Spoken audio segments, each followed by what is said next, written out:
আসসালামু আলাইকুম এভরিওয়ান, আশা করছি সকলে ভালো আছেন। আমাদের আজকের রেসিপি চালের গুঁড়ি দিয়ে দুটি দুর্দান্ত স্বাদের বিকেলের নাস্তা তৈরি করে দেখাবো।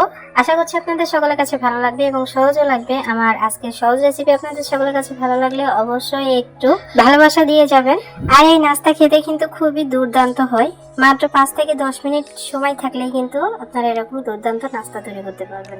তো কথা না বাড়িয়ে চলে যাচ্ছি মূল রেসিপিতে। নাস্তা তৈরি করার জন্য আমি একটা বলে দিয়ে দিচ্ছি হলো একটা ডিম, আর দিয়ে দিব হাফ কাপের মতো চিনি। স্বাদ মতো দিলেই হবে, ঠিক আছে? টেস্ট অনুযায়ী আপনারা কে কতটুকু মিষ্টি খাবেন তার উপর নির্ভর করে মিষ্টিটা দিয়ে দিবেন। আর দিয়ে দিব 1 চিমটি লবণ। মিষ্টি জিনিসে লবণ দিলে খেতে কিন্তু দুর্দান্ত হয়। তারপর আমি খুব সুন্দর করে এটাকে হাত দিয়ে ফেটিয়ে নিব। যতক্ষণ না পর্যন্ত চিনিটা গলে যাচ্ছে ঠিক ততক্ষণ পর্যন্ত আমি হাত দিয়ে করছি। আপনারা চাইলে একটা হ্যান্ড বিটার বা কোনো কিছু দিয়ে আপনারা এই ডিমটাকে ফেটিয়ে নিতে পারেন যতক্ষণ না পর্যন্ত চিনিটা গলে যাচ্ছে ঠিক ততক্ষণ পর্যন্ত। তো দেখতে পাচ্ছেন আমাদের চিনিটা গলে গেছে। আর এরই মধ্যে দিয়ে দিব হলো 1 কাপ চালের গুঁড়ি। আর আমি 1 কাপ চালের গুঁড়ি নিয়েছি, মেজারমেন্ট কাপ দিয়ে মেপে নিয়েছি। আর চালের গুঁড়িটা আমি একবারেই দিব না, আমি অল্প অল্প করে তারপরে এই ডিমের মিশ্রণের সঙ্গে আমি চালের গুঁড়িটা মিশিয়ে নিব। তো দেখতে পাচ্ছেন আমি অল্প অল্প করে অ্যাড করছি। আপনারাও কিন্তু অল্প অল্প করে তারপরে এই মিশ্রণটাকে তৈরি করে নেবেন, তাতে কিন্তু খুব সুন্দর একটা রেজাল্ট আসবে নাস্তা থেকে। তো দেখতে পাচ্ছেন ইতিমধ্যে আমি 1 কাপ চালের গুঁড়ি আমি 3 বারে দিয়ে আমি খুব সুন্দর করে এটাকে মেখে নিয়েছি। আর এরকম আঠালো টাইপের হবে মিশ্রণটা। তো এই পর্যায়ে আমি এইভাবে রেখে দিচ্ছি। এইভাবে রেখে দিয়ে আমি জাস্ট হাতটাকে একটু ক্লিন করে নিব। ক্লিন করে তারপরে হাতে একটু ঘি বা তেল দিয়ে তারপরে আমাদের নাস্তার শেপগুলোকে তৈরি করে নিতে হবে। আমি আমার পছন্দ মতো শেপ করে নিচ্ছি, আপনারা আপনাদের ইচ্ছা মতো শেপ করে নিতে পারেন, ঠিক আছে? আমি তো লম্বা টাইপের করে নাস্তাগুলো তৈরি করছি, আপনারা চাইলে গোল বা চ্যাপটা করেও কিন্তু দিতে পারেন। আপনারা আপনাদের পছন্দ অনুযায়ী নাস্তার শেপগুলোকে দিয়ে দিতে পারেন। আর একটা কথা আমি বলে দিচ্ছি, আপনারা নাস্তার ব্যাটারটা খুব বেশি একটা দেরি করবেন না, 1-2 মিনিটের মধ্যেই কিন্তু আপনাদের নাস্তাগুলো বানিয়ে নিতে হবে। খুব বেশি দেরি করলে কিন্তু নাস্তাগুলো ভালো হবে না, ঠিক আছে? তো অবশ্যই একটু তাড়াতাড়ি করে নেওয়ার চেষ্টা করবেন। তো দেখতে পাচ্ছেন আমি ইতিমধ্যে অনেকগুলো নাস্তা কিন্তু তৈরি করে নিয়েছি। আপনাদের দেখানোর জন্য আমি অনেকগুলো নাস্তা তৈরি করে নিয়েছি। আমি যদি ভিডিও না করতাম আপনাদের জন্য তাহলে আমি একদম ডাইরেক্ট তেলের মধ্যে দিয়ে দিতাম। যাই হোক, অনেকগুলো নাস্তা আমি তৈরি করে নিয়েছি, দেখতে পাচ্ছেন মাশাআল্লাহ দুর্দান্ত লাগছে। আর তারপরে আমি চলে এসেছি ভাজার জন্য।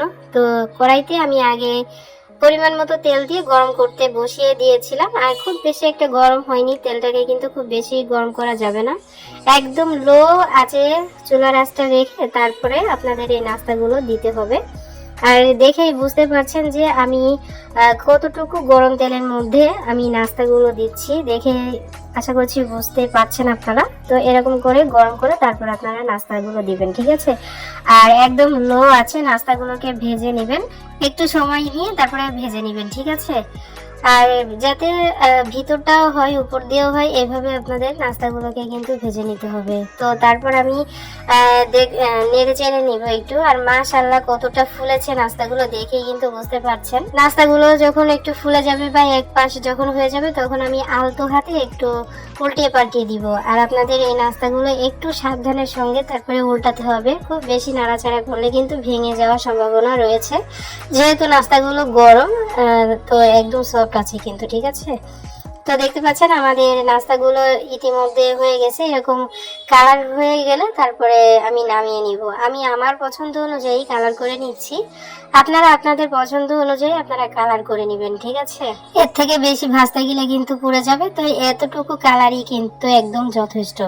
তো আমি এক ধাপ নাস্তাগুলো তুলে নিব, আর বাকি ধাপগুলো আমি ধাপে ধাপে তৈরি করে তারপর আমি আপনাদেরকে শেয়ার করে দেখাচ্ছি যে কতটা সুন্দর হয়েছে, মানে পরিবেশন করে দেখিয়ে দিচ্ছি যে কেমন হয়েছে নাস্তাগুলো।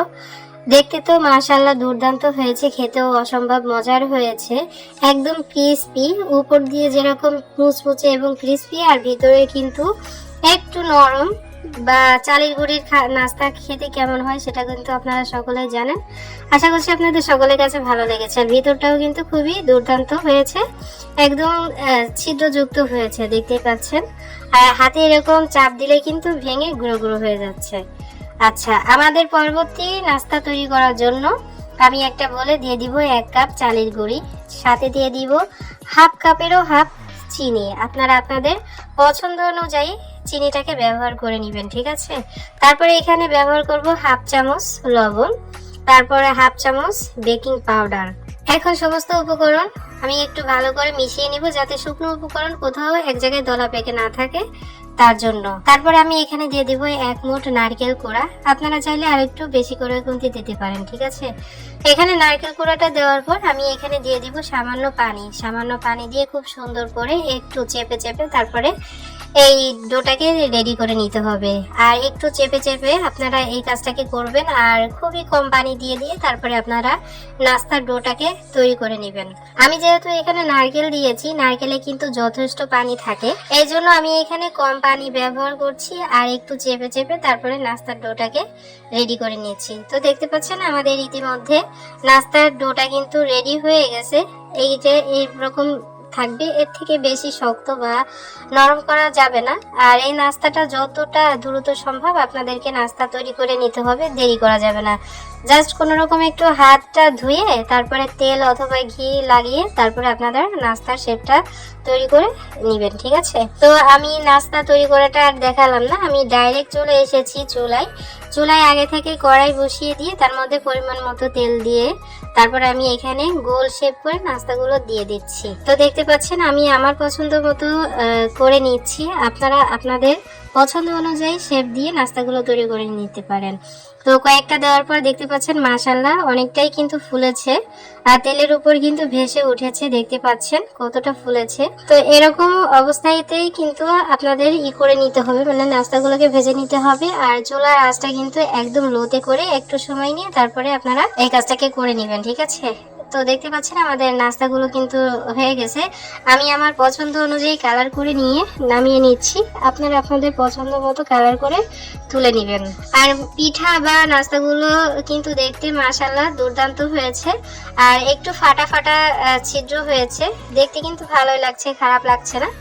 তো আমার যখন নাস্তাগুলো ভাজা হয়ে যাবে তখন আমি আপনাদেরকে একটু পরিবেশন করে দেখিয়ে দিচ্ছি যে আমাদের নাস্তার লুকটা কতটা দুর্দান্ত হয়েছে।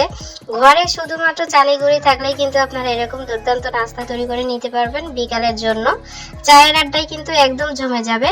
আমি আপনাদেরকে একটু কাছ থেকে দেখিয়ে দিচ্ছি যে আমার নাস্তাগুলো কেমন হয়েছে। আমি একটু কম করে বানিয়েছি, তবে আপনারা একটু বেশি করে বানিয়ে তারপরে এয়ার কন্টেনারের মধ্যে সংরক্ষণ করে কিন্তু খেতে পারেন প্রায় 1 সপ্তাহ মতো, ঠিক আছে। তো দেখতে পাচ্ছেন একদম উপর দিয়ে যেমন ক্রিস্পি মুচমুচে হয়েছে, তেমন ভিতরটাও কিন্তু দুর্দান্ত হয়েছে, মুখে দিলেই কিন্তু একদম মিশে যাবে। ফাইনালি আমাদের আজকের রেসিপি এতটুকুই। সবাই অনেক ভালো থাকবেন, সুস্থ থাকবেন। আমাদের পরবর্তী ভিডিও দেখার আমন্ত্রণ জানিয়ে আজ এখানেই বিদায় নিচ্ছি। আল্লাহ হাফিজ।